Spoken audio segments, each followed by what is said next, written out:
Des dizaines de mouettes retrouvées mortes dans le bassin de la Sourderie à Montigny-le-Bretonneux.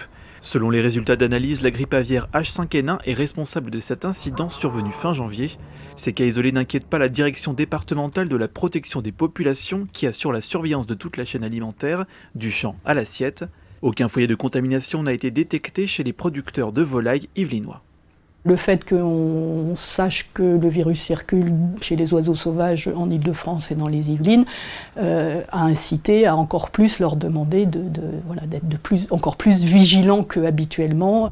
Cet éleveur sur la commune de Logne produit 3000 volailles sur son exploitation de 35 hectares. Il cultive l'alimentation de ses animaux et réalise l'abattage lui-même. Ces oiseaux sont confinés dans les bâtiments depuis fin novembre 2022.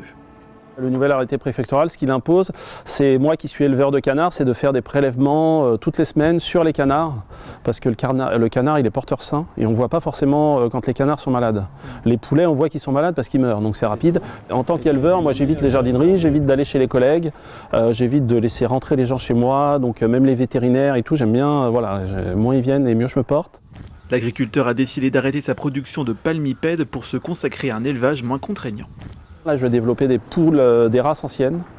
Donc du coup, j'ai commandé des poussins de races anciennes. Et donc là, au printemps, comme on vend beaucoup de poules à mettre dans les jardins, et du coup, je vais remplacer les canards par une production de races anciennes, que je vais vendre pareil à la ferme au détail.